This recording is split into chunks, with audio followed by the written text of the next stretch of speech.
Jeremias 1, 10. Vamos ler o 9 e o 10. Todos acharam? A gente já leu esse texto, mas a gente vai voltar só para meditar de uma maneira mais temática nele.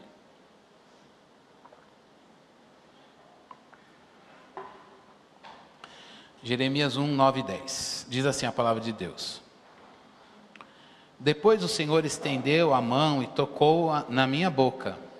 E o Senhor me disse: eis que ponho as minhas palavras na sua boca. Veja, hoje eu o constituo sobre as nações e sobre os reinos, para arrancar e derrubar, para destruir e arruinar, e também para edificar e plantar. Guarda isso.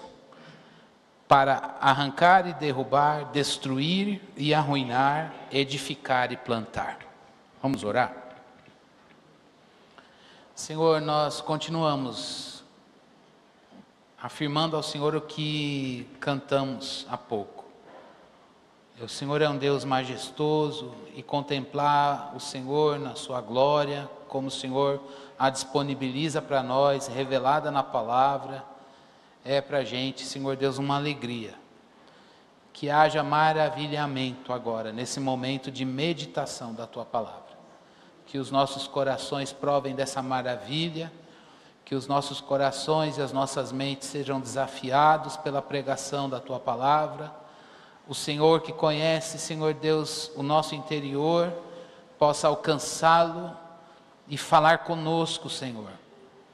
Precisamos que a Tua voz mude as coisas aqui dentro, e o Senhor trabalhe nos nossos corações, removendo, Senhor Deus, fortalezas, Senhor Deus, colocando, Senhor Deus, raízes profundas no Teu ser, Senhor Deus, removendo, Senhor, aquilo que só a Tua mão graciosa pode remover, ó Deus, e fundamentando aquilo que é eterno, Senhor Deus, para que a nossa vida esteja firmada em Ti, Senhor. Ó Deus, dá-nos uma escuta saudável, atenta, dá-nos, ó Deus, um coração com fé para reter a palavra na vida, e renova as nossas convicções no Teu Evangelho, em nome de Jesus oramos, amém. Nesta manhã nós vamos falar sobre a importância da gente saber que a igreja tem uma missão de anunciar o Evangelho. Mas eu gostaria que a gente pensasse, à luz desse texto que a gente leu, que mensagem a gente prega? Que mensagem a igreja tem que anunciar? Que mensagem Deus deu para Jeremias e foi dando para tantos outros profetas no Antigo Testamento, que culminou lá no Novo Testamento, e aí vem a revelação do Evangelho por meio de Cristo Jesus, e essa mensagem, ela é eterna, alcança a sua vida, a minha vida, e ainda a gente continua pregando. Então, o profeta aqui, ele recebeu a missão, Deus, a gente viu no versículo 9, eu ponho a minha palavra na tua boca, vai e fala. O profeta, ele anuncia, uma mensagem que recebeu. E como Jeremias, a igreja recebeu uma mensagem. A mensagem que a igreja prega, que a fonte tem que pregar, que você tem que anunciar, que todas as denominações têm que anunciar, essa mensagem não é minha, não é nossa, não é da nossa igreja, ela é do Senhor. Um profeta, ele não anunciava as coisas da cabeça dele, tinha alguns que faziam isso. Mas o fato dele de se apresentar honestamente como um profeta é porque ele recebeu aquela mensagem de Deus, e a ele cabia anunciá-la do jeito que Deus deu. E hoje a gente precisa pensar nisso, que mensagem a gente prega? Que mensagem este púlpito aqui tem que anunciar? É a mensagem segundo fonte de Sicar, a maneira cristiana de fazê-la? Não, a mensagem, ela não é nossa, ela não é minha, ela é de Deus e foi disponibilizada a nós, e nós precisamos saber, ter um senso de responsabilidade, que na Bíblia a gente chama isso de temor, de anunciar a palavra do jeito que Deus a deu, do jeito que ela é. E nesses verbos que a gente acabou de ler, quando Deus fala para Jeremias, eu coloquei você nessa missão de anunciar, e no anúncio da mensagem você vai arrancar e derrubar, você vai destruir e arruinar, mas também vai edificar e plantar. A gente vê a operação da mensagem. A palavra de Deus, irmãos, ela faz tudo isso ao mesmo tempo. Ai, que gostoso, a palavra edifica e planta, também. Mas é um pacote fechado. E é triste, irmãos, que hoje em dia as pessoas escolhem igreja com base nisso. Aí eu vou lá porque lá eles falam mais de edificar e plantar. Não, eu sou mais adepto da visão de o evangelho tem que arrancar e derrubar mesmo, porque o mundo está perdido, e eu gosto dessa pegada. O evangelho é esse pacote, e a gente vai meditar somente nesses 3 pontinhos. Deus disse para Jeremias: você vai pregar, e pregando eu vou arrancar e derrubar. Pregando, coisas serão destruídas e arruinadas, mas ao mesmo tempo pregando, coisas serão edificadas e plantadas. É isso que a palavra quer fazer na minha vida e na tua vida. Que hoje a gente possa zelar por essa mensagem que faz essas 3 coisas. O que é arrancar e derrubar? Arrancar e derrubar, irmãos, é o poder que a palavra tem de denunciar o pecado. O pecado precisa ser arrancado e derrubado. O pecado precisa ser arrancado e derrubado, porque ele nos separa de Deus. O pecado, ele tem o efeito de morte. A morte entrou no mundo pelo pecado, e o evangelho traz luz para o pecado. É por isso que a pregação da palavra, a mensagem que define a minha vida e a sua vida, ela mostra alvos errados do seu coração e do meu. Isso não é uma maneira, fonte de sicar de pregar, irmãos. Toda pregação da palavra, Deus vai trazer luz para os alvos errados do meu coração. Toda pregação e toda leitura bíblica que você fizer, você vai ter essa experiência do Espírito de Deus trazer luz para o que está dentro de você, na mente e no coração. Ideias erradas e condutas erradas que nascem aqui dentro, entranhas desgovernadas, que erraram o alvo do Criador e que precisam ser iluminadas pelo Espírito Santo e corrigidas por Ele, no poder e na graça. É da ordem da pregação arrancar e derrubar o pecado. É da natureza bíblica da mensagem do Evangelho arrancar e derrubar o pecado. Então, se você está ouvindo a palavra, isso que me angustia, porque a gente vive hoje num momento em que as pessoas escolhem um filé, um cardápio. Aí eu vou lá porque lá ninguém vai falar do pecado. Então a palavra não foi pregada. Porque toda a palavra, de Gênesis a Apocalipse, ela denuncia o pecado. Eu escutei um testemunho ontem de um pastor, uma experiência triste, em que ele era pastor e ele fez uma série de sermões na igreja, em que ele falava doutrinariamente sobre o pecado, o que é o pecado, como ele opera e como o diabo tenta o crente com o pecado. E aí, olha só, irmãos, crente é fogo, né? Crente, que só Jesus que gosta dos crentes. Ele recebe uma ligação domingo à tarde. Sabe quando põe o pano assim, para falar com voz, aquela voz de pato, assim, ele recebe: olha, pastor, você para de pregar sobre o pecado, porque a igreja não está gostando. E era uma voz distorcida. E aí, ligação anônima. Eu não sei se isso é recente, deve ser antigo, porque ninguém mais liga hoje em dia, né? E pôr o negócio no telefone, acho que era a época que tinha telefone fixo.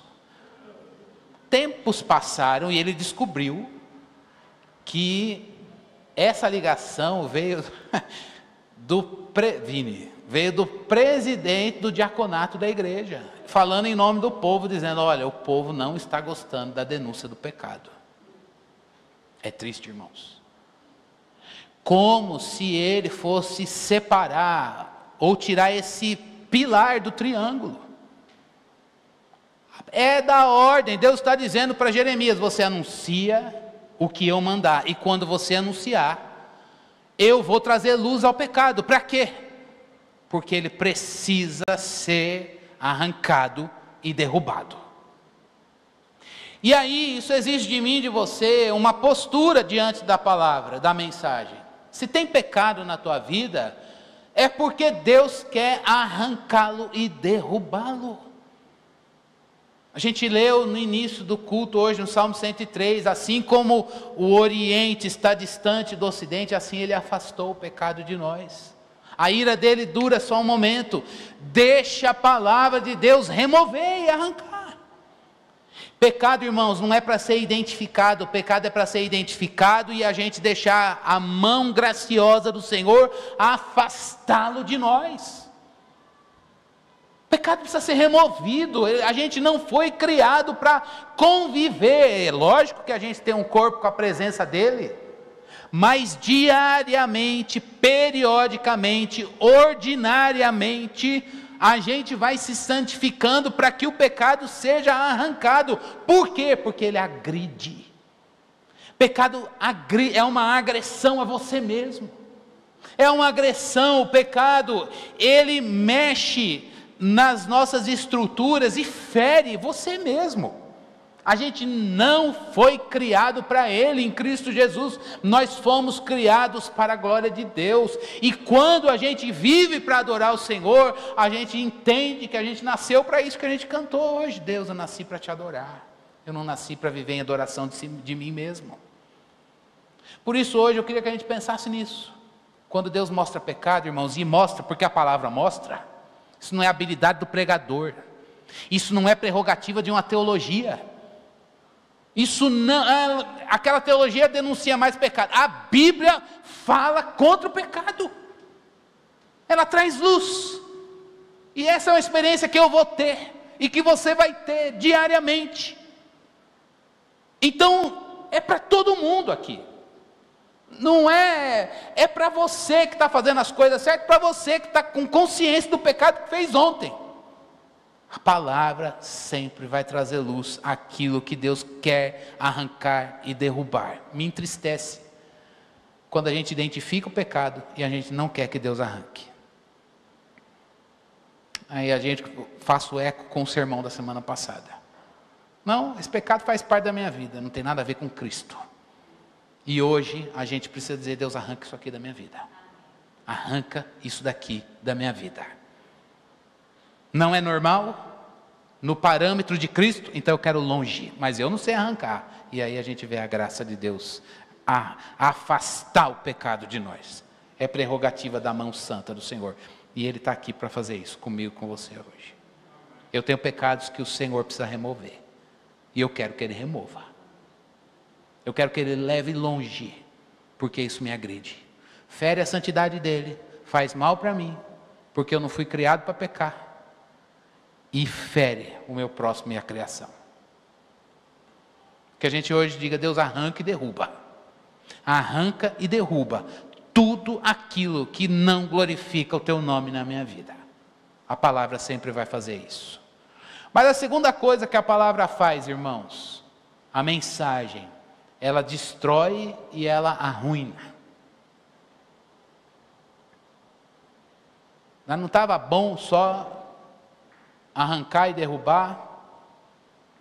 Jeremias, você vai falar qual era o contexto de Jeremias. Era um povo que estava longe, imerso no pecado, povo de Deus que estava gostando da vida de pecado. E Deus chega para Jeremias e fala: você vai, além de a mensagem arrancar e derrubar, a mensagem precisa destruir e arruinar. O que é isso? Você precisa deixar claro para aquele povo que se eles continuarem no pecado, a ruína vem. Não é castigo, Deus está querendo vingar o nome dele. Não, é porque é a lógica da operação do pecado. O pecado destrói. O pecado traz ruína. Uma coisa que foi feita com beleza, no pecado perde sentido. tudo aquilo que está entregue ao pecado vira ruína. Chama o pessoal para essa consciência. Como é que a gente interrompe esse caminho de uma coisa edificada virar pó? Porque o pecado destruiu. Pecado destrói relacionamento, pecado destrói carreira, pecado destrói família, pecado destrói igreja, pecado destrói ministério, pecado destrói as coisas, irmãos. E a gente não pode olhar isso e dizer, então, pecado é assim. Não, Deus, eu não tenho poder, mas o Senhor é santo. Ele está dizendo, anuncia juízo. Anuncia o juízo. Para quê? Porque Deus está querendo trazer uma sentença da desgraça? Não, sempre que Deus anuncia o juízo é para chamar o coração, para dizer, muda. Muda hoje. Hoje é o dia. Ouviu a mensagem de juízo? Se arrepende. Muda a rota, recalcula. Mas a essa altura do campeonato, depois de toda esse percurso na desgraça, ainda há mudança e chamado para o arrependimento? Sim. Sim. Se hoje a mensagem vem ao seu coração e ao meu, dizendo o pecado vai trazer ruína, Deus não está falando isso para tirar a esperança, muito pelo contrário, é para dizer, hoje ainda dá tempo de arrependimento. E o que é o arrependimento? É a guinada, é a tomada de decisão, é dizer, chega disso, acabou, eu rompi, eu jogo fora, não quero mais essa reação quando eu escuto alguma coisa, não quero mais essa atitude com aquela pessoa, não quero mais essa atitude com relação ao próprio Deus, a adoração, ao culto, à palavra, às coisas da vida espiritual, não quero mais essa atitude com relação a mim mesmo. O pecado, irmãos, ele mostra, a mensagem mostra que o pecado destrói e traz ruína, e Deus mostra isso claramente. Por quê? Porque Deus quer chamar a gente para o arrependimento. É uma pregação para a formação intelectual e para a formação do caráter. Muda. Será que tem coisa que eu tenho escutado, e a gente pensa, nunca vai acontecer, esse dia do juízo não vai chegar. Vai chegar, irmãos. Que a gente não seja tardio em deixar o Senhor remover e ver a destruição. Deus não quer isso, Deus não nos criou para isso, Deus nos criou para ver as coisas edificadas no plano, no propósito dEle. Portanto, hoje que a gente ouça a chamada da palavra. Eu sei que às vezes a gente pensa que, por exemplo, no período dos avivamentos, se a gente estudar a história de missões no século 17 e no século 18, a gente vê um avivamento, ações de Deus, do Espírito Santo trazendo avivamento para a igreja, e a gente escuta que a mensagem de juízo foi muito pregada e as pessoas eram desafiadas no arrependimento. Por quê?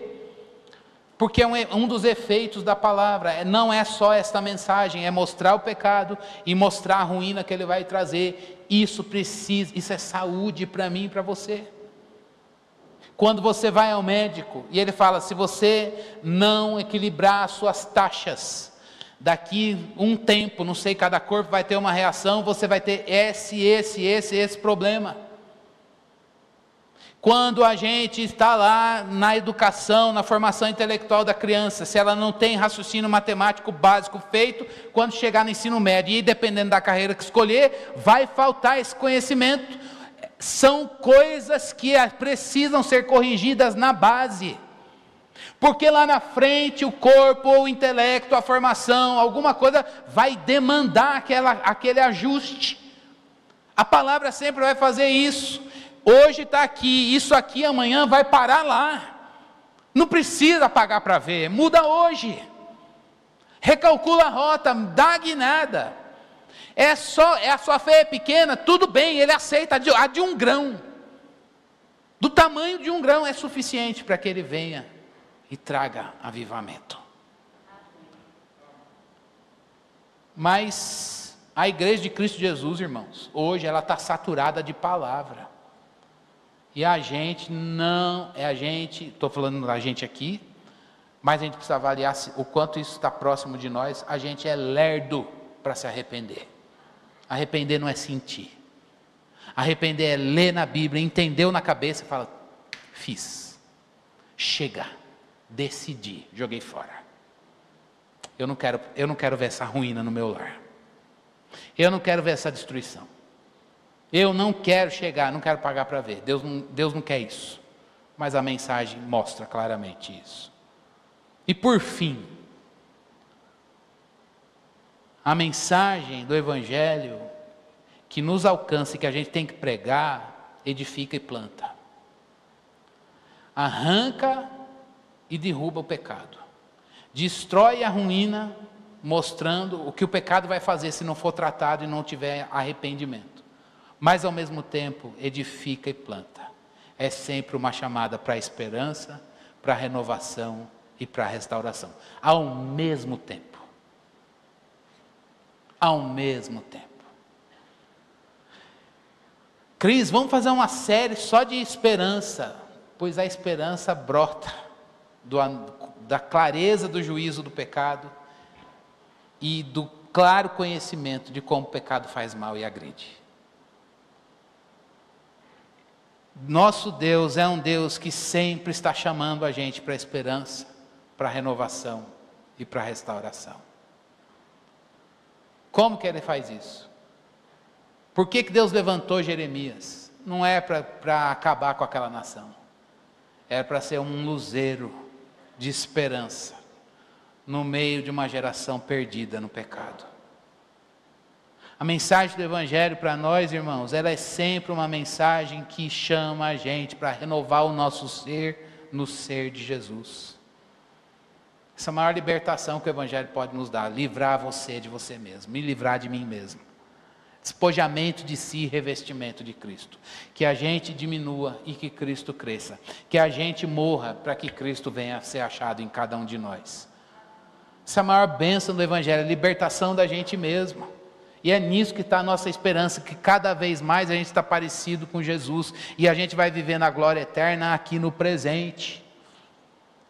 Essa esperança de que hoje a gente pode ser detonado na nossa carne, mas se todas as nossas lutas, provas, tribulações, dores, elas são utilizadas pedagogicamente pelo Espírito Santo para trazer mais de Jesus em você e na minha vida, glória seja dada ao Senhor, porque a glória final está aqui mais no presente, e a gente vai ficando todo marcado, mas não sem santificação. O legado de santidade das provas, o legado de santidade das lutas que forjam Jesus em nós, que nos tornam mais dependentes, mais consagrados, mais dedicados, mais parecidos com Ele, é isso que faz a gente provar a esperança de vida eterna. Então hoje, Deus não quer vir a nós só para denunciar pecado ou para mostrar a tristeza das ruínas que virão se o pecado não for tratado.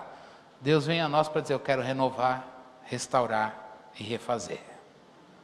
Eu lembro de Jeremias 18, quando ele vê o povo na imagem do vaso de barro estragado nas mãos de Deus, e Deus dizendo, eu não posso fazer um novo vaso com aquilo que está estragado? Posso. É a mensagem. Não há abismo profundo que a mão de Deus não possa resgatar. Não há pecado e dor que o Senhor não possa perdoar e curar. Não há mancha que o sangue de Jesus não possa lavar. Ele tem poder sobre o pecado, Ele tem poder sobre tudo, sobre as trevas. Ele tem poder para dizer, cala-te Satanás, para de acusar. Porque a obra dele é eficaz, o sacrifício dele é eterno e dá conta da minha vida e da sua vida, do pecado, da maneira pela qual ele se manifestou na minha vida e na tua vida. E é por isso que a gente sabe que a mensagem do Evangelho vai trazer renovação das nossas convicções, restauração da nossa vida, toda detonada no pecado, rachada, e o Senhor com isso pode nos refazer em Jesus e assim brotar a esperança de vida eterna. Então hoje, se você está aqui, hoje é um dia de recomeço. Hoje, toda vez que a gente vai na Bíblia, a gente precisa dizer: Deus, vamos recomeçar do ponto que eu caí. Esse ponto não me define. Esse ponto não é a palavra final na minha vida. Porque ele é só uma situação para que a operação graciosa do Senhor seja manifesta. E a obra da cruz seja louvada na sua vida e na minha vida. Essa mensagem, irmãos, eu oro para que neste púlpito sempre seja pregada. Uma mensagem que vai arrancar e derrubar o pecado, mostrar a destruição que ele faz, mas sempre mostrar a renovação, a restauração e a esperança do Evangelho de Cristo Jesus. Que a gente pregue isso nesse mundo. Nós estamos num calendário de que o pecado está manifesto aí. As pessoas não precisam só de uma mensagem de esperança. Elas precisam saber que essa mensagem derruba o pecado, arranca pecado, porque o pecado é uma agressão. Essas pessoas precisam saber e provar que o pecado ele leva à ruína da vida. E eles precisam saber que não há abismo tão profundo que a obra de Cristo Jesus não possa libertá-la. Que quando você pregar, quando você anunciar, você se lembre disso. Essa pessoa não precisa não precisa deixar o evangelho bonitinho. A gente não precisa falar: vem para Jesus, que Jesus vai libertar você de você, porque você não é tão bom quanto você acha que você é. Você faz mal para você. Jesus é melhor que você. Por isso que o evangelho é para os humildes, mas Deus sabe humilhar a gente. E aí eu quero terminar com uma frase do Paul Tripp, que ele diz o seguinte: se nós, Igreja Batista Fonte de Sicar, não somos transformados por essa mensagem, que derruba e arranca, que mostra as ruínas do pecado, mas que renova, restaura e dá esperança, nós não vamos mostrar ao mundo que Deus transforma. Parece que a igreja hoje tem medo de falar do pecado, porque as pessoas vão se sentir ofendidas. Meu irmão, pregue a palavra do jeito que ela é, e o Espírito de Deus vai operar. A gente não tem que ter dedo. Olha, o evangelho é libertação de você mesmo. Não tem vida tão boa assim. Longe de Jesus, não tem. Ai, meu casamento é uma bênção. Se não tem Jesus, está fadado à ruína. Está fadado à desgraça. Onde Cristo está, há esperança. Onde Cristo não está, não tem céu. Não tem céu. E é por isso que a gente precisa cada vez mais dizer que Cristo cresça. Ocupe o lugar, ocupe a liderança. Portanto, mais do que pregar, que diariamente, semanalmente, dominicalmente, a gente receba a palavra e diga: Deus, hoje eu estou pronto, porque a tua palavra derruba e arranca. Me conscientize das ruínas e me traga restauração, renovação e esperança. Esse é o efeito triplo da palavra. E é essa mensagem, é esse efeito triplo que a gente precisa buscar na nossa vida. O que é que o Espírito Santo de Deus quer derrubar? Não tem nada a ver com Jesus na tua vida, na minha vida. Estou cheio de coisas aqui. Só que eu não consigo me arrancar. É do poder curador da graça. É do poder curador da graça. Deus dizer: isso é pecado, mas eu mesmo removo. Que a gente hoje possa se constranger, se banhar nesse amor. Deus, o Senhor quer me lavar? Sim, permita-se ser lavado. Senhor, talvez você tenha posturas que agridem, que você cansou de você mesmo, que eu cansei de mim mesmo. Hoje é o dia de você dizer: Deus, chega, chega. Nesse domingo de carnaval, com a igreja vazia, o Senhor me levou aqui para dizer: chega. Eu não quero mais. E ao mesmo tempo você sair daqui renovado, restaurado, cheio da esperança. Que hoje a gente entregue posturas, que a gente vá ao altar do Senhor, que não é esse lugar, mas o altar é o altar da presença, e a presença de Deus está aí. Você pode se curvar aí, física, mas sobretudo no coração. Sobretudo no coração. E você sempre dizer: Deus, eu vim deixar coisas que não condizem com Jesus, porque a tua palavra tem falado ao meu coração. Você vai provar a renovação. Dá esse passo. Dá esse passo, meu irmão. Ah, Deus, eu não tenho coragem, que amanhã eu vou dar o passo, amanhã eu vou voltar 10 casas para trás. Não confie em você. E se você cair 1, 2, 10, 15 vezes, o oleiro está lá pronto para recomeçar a obra. Ele não se cansa de um coração quebrantado e de um coração rendido e arrependido. Eu queria que hoje a gente tomasse uma decisão de mandar embora. E dizer: Deus, chega, não vou mais andar com isso aqui não, por amor a ti, tchau. Chega, não quero mais isso na minha vida, porque isso não condiz com Jesus e vai me levar à destruição. Não quero, eu não confio em mim mesmo. E eu quero o céu, eu quero renovação, eu quero restauração da minha vida. Que hoje, você e eu, a gente faça valer a palavra, e essa mensagem que nos alcançou, possa ser fincada no nosso coração cada vez mais.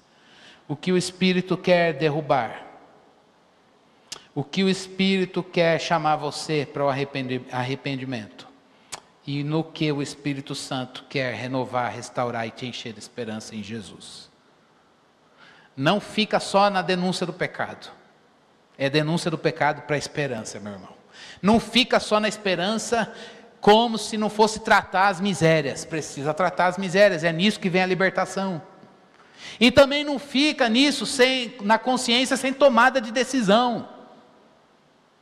Que hoje a gente possa juntar as 3 coisas. Deus denuncia o pecado, não é para vergonha. Mostra o efeito para que a gente entenda e veja preventivamente, a gente se arrepende e mude de rota. E ao mesmo tempo nisso tudo a gente prove renovação, restauração e esperança de vida eterna. Em tudo aquilo que o Senhor nos deu. Vamos orar? Senhor, nós te agradecemos pela manhã que o Senhor nos deu, a oportunidade de ouvirmos a tua palavra, e nós cremos que ela tem esse poder. É uma mensagem, Senhor Deus, que tem o poder para derrubar o pecado, para arrancá-lo de nós. É o Senhor que põe, Senhor Deus, uma coisa distante da outra, como o Oriente é distante do Ocidente, assim o Senhor arrancou o pecado de nós, diz a tua palavra. Arranca o pecado de nós. Não é uma limpeza religiosa, hipócrita, cheia de glória para si. Não é uma limpeza orgulhosa, dizendo: eu consigo me limpar. É um poder curador da tua graça. É o poder curador da tua graça, que nos liberta de nós mesmos. Oh Deus, que o teu Espírito que habita em nós, que está aqui neste ajuntamento, passeie no nosso meio. E visite os nossos corações, ó Deus, os departamentos da nossa alma, do nosso interior. Senhor Deus, e o Senhor vá arrancando, derrubando, trazendo luz para tudo aquilo que não condiz com Jesus, Senhor. E nos chamando para o quebrantamento, para o arrependimento, para a humilhação, Senhor Deus.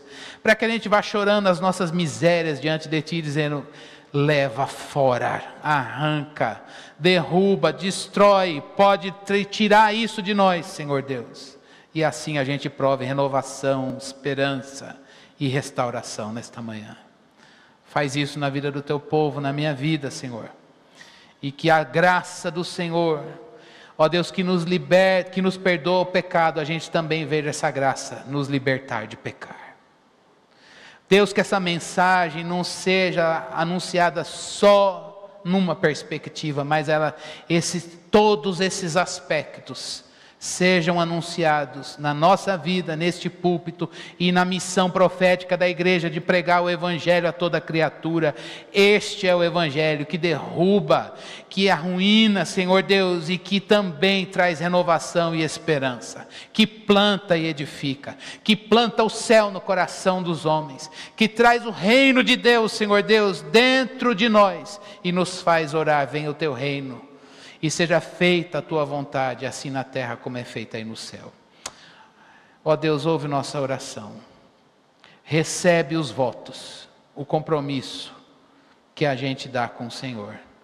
Em nome de Jesus. Amém. Amém. Na presença de Deus, irmãos, vamos ceiar. Hoje é o primeiro domingo do mês.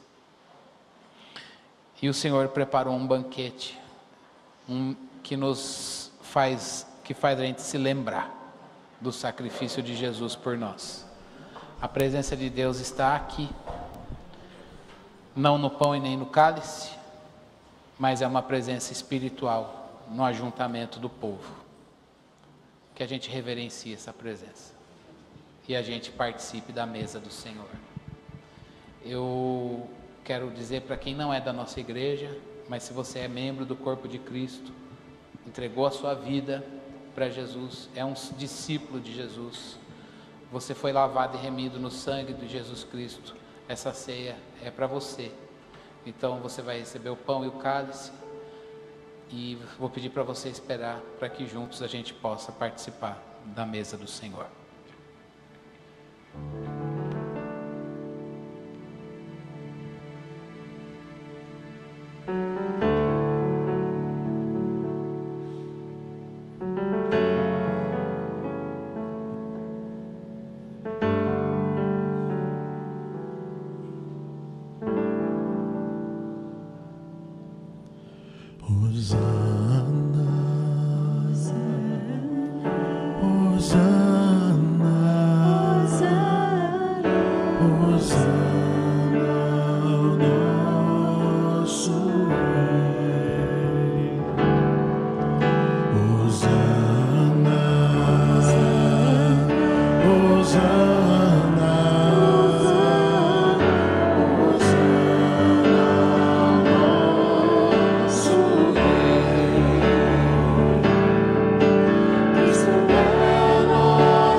Vamos orar, dedicando este pão e este cálice, consagrando para a ceia do Senhor, conscientes de que Jesus está aqui. Nós não o vemos, mas somos daquele que ele mencionou em João 17. Eu não rogo somente por estes, mas por aqueles que pela tua palavra hão de crer em mim. Somos nós. Um dia nós o veremos. Enquanto este dia não chega, mantenhamos a nossa confissão de esperança.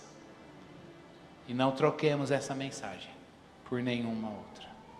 Uma mensagem que derruba o pecado, arranca ele de nós, mostra a destruição que ele faz claramente, mas também nos chama hoje para o arrependimento, e assim a gente provar a renovação, a restauração de todas as coisas. E onde abundou o pecado, a palavra de Deus diz que a graça, ela é superabundante. Isso é a esperança de vida eterna, é a esperança da salvação. Senhor, nós consagramos este pão e este cálice para uma finalidade sem igual neste mundo, Senhor.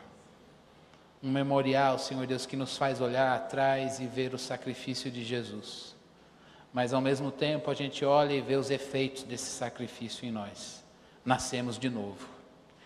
E também nos desafia a olhar para o futuro, o amanhã, e dizer, Jesus um dia vai voltar. Enquanto esse dia não vem, Senhor, ajuda-nos, ó Deus, a ficarmos nesta mensagem.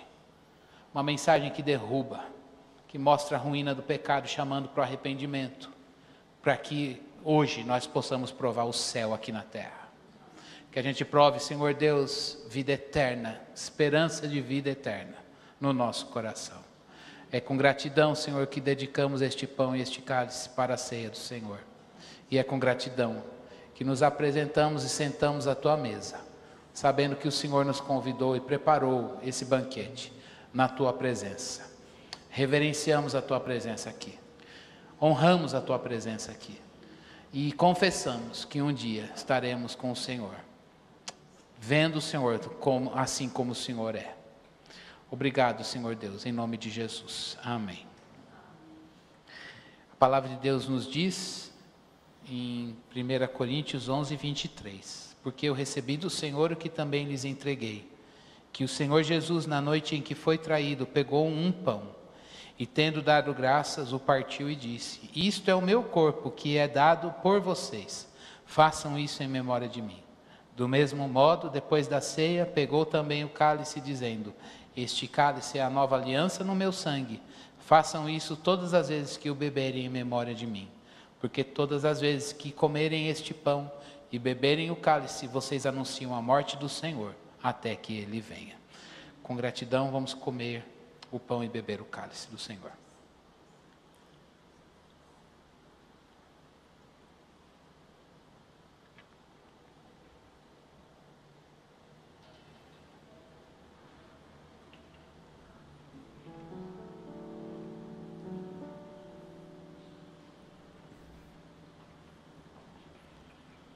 Se eu amo a mensagem da cruz, até morrer eu a vou proclamar. Levarei eu também minha